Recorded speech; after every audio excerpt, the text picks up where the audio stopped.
Alaska, a land of extremes where the sun barely sets in summer and barely rises in winter. Here, nature reigns supreme, and the landscape stretches on, wild and unbroken as far as the eye can see. The name alone conjures images of untamed wilderness, towering glaciers that glisten under the midnight sun, endless forests shrouded in mist, and secrets buried deep beneath ancient ice. Alaska is a place where the land itself seems to breathe, holding stories as old as time, waiting to be discovered by those brave enough to listen. For centuries, this vast expanse has swallowed explorers whole, leaving only whispers and legends behind. Tales of strange dancing lights in the sky, auroras that seem to move with a mind of their own, and planes that vanish without a trace, have haunted the imaginations of all who venture here. The wilderness is both a sanctuary and a labyrinth, its mysteries as deep as its forests. The Alaska Triangle, a region infamous for its chilling statistics, has a missing persons rate that is double the national average. Pilots, hikers, and entire aircraft have disappeared into thin air, leaving behind only questions and heartache. Search and rescue teams comb the vast wilderness, but often the answers remain elusive, lost to the silence of the wild. Adding to the enigma, military bases and covert operations dot the landscape, fueling speculation and suspicion. Was that mysterious light streaking across the night sky a visitor from another world, or merely the product of a secret government project? In Alaska, the line between reality and legend blurs, and every unexplained event adds another layer to the mystery. Against this backdrop of breathtaking beauty and ever-present mystery, our story begins, not in the remote wilds, but at Alaska's busiest hub. Here, at the Ted Stevens Anchorage International Airport, the heart of modern civilization pulses with life. Yet, for one unforgettable night, the unknown crept in, invading the very center of order and routine, and leaving a mark that would not soon be forgotten. The whispers of the last frontier, long confined to the forests and mountains, were about to become a deafening roar, echoing through the corridors of the airport and into the hearts of all who witnessed what happened next. Ted Stevens Anchorage International Airport, ANC, is a global crossroads, a 24/7 ballet of jets and cargo. Controllers here are the best, used to chaos and wild weather. But on this night, everything felt routine, until it didn't.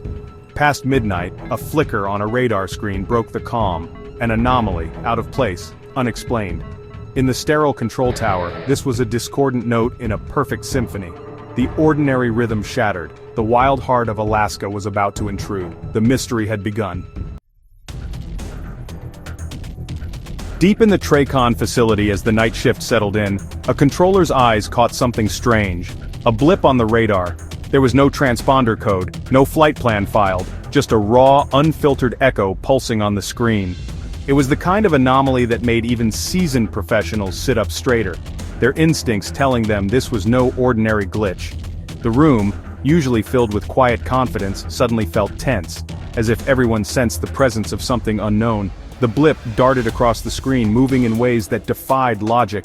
Sharp turns, sudden stops, and then without warning it would vanish entirely. Moments later it would reappear miles away, as if it had skipped through space. The controllers watched, transfixed, as the object seemed to play a game of hide and seek, its movements impossible for any known aircraft or weather phenomenon. Theories flew around the room. Maybe it was a flock of birds or a weather balloon caught in a gust. But the radar signature was too strong, too consistent, and the maneuvers too precise. One by one, the usual explanations were dismissed. This was something else, something that didn't fit any pattern they'd seen before. When military radar joined the search, the mystery deepened. Not only did they confirm the presence of the object, but they detected a cluster, multiple targets, all moving with uncanny coordination. These weren't random echoes, they weaved through established flight paths, almost as if they were observing, studying the patterns of human flight from above. The controllers, powerless to intervene, could only watch as the unknown objects paced commercial jets, matching their speed and altitude with unnerving precision. The tension in the control room was palpable. Every eye glued to the screens, every breath held, waiting for the next move. Then, just as suddenly as they had appeared, the blips vanished, leaving only questions behind. Later, as the adrenaline faded, one controller whispered to a colleague, "It was like it knew we were watching." The words hung in the air, echoing the unease that had settled over the team.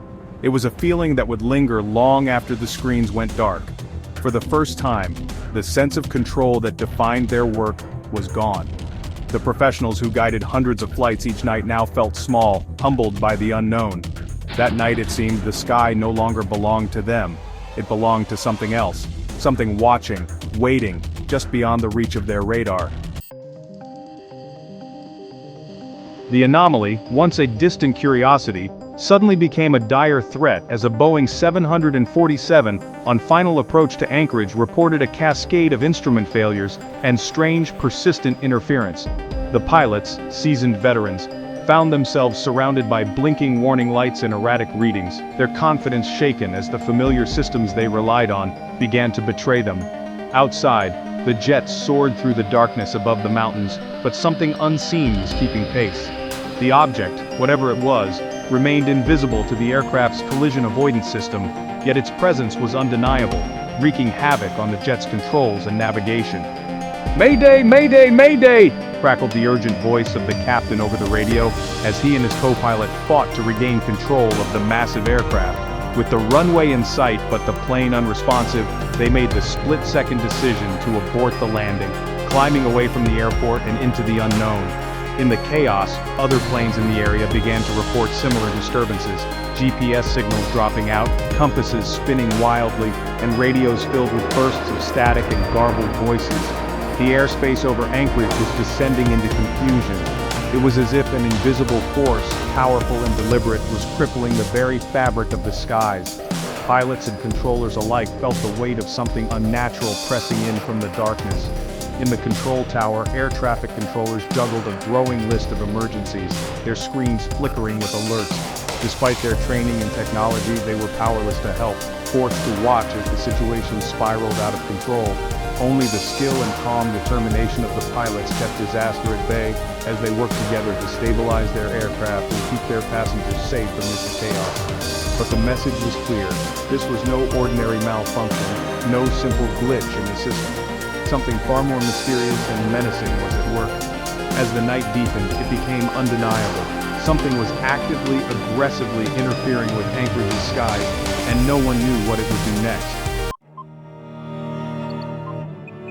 The Mayday was the breaking point. The FAA ordered a full ground stop, unprecedented for Anchorage.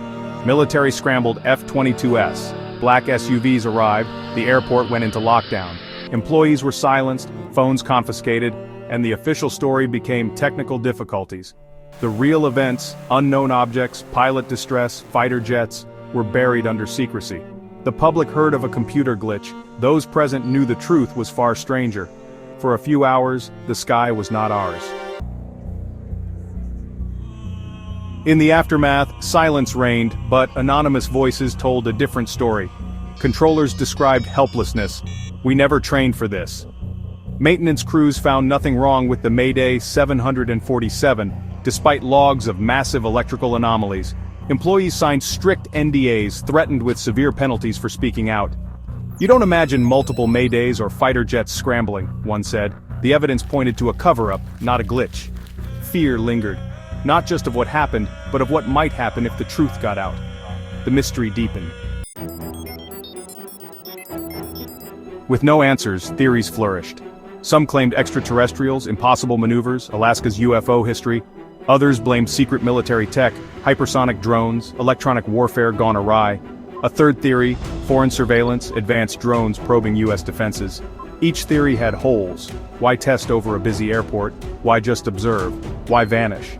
With no evidence released, speculation was all that remained. The truth, whatever it was more unsettling than any theory. The story faded, but for those there the silence was chilling. Key witnesses were quietly reassigned, records sealed, audio classified. The official line, technical difficulties, barely concealed the reality. What really happened? Alien encounter, secret tech, foreign probe? The truth is locked away. The questions linger. A reminder that even now the unknown rules Alaska's skies. The last frontier keeps its secrets. And the silence from above is the loudest warning of all.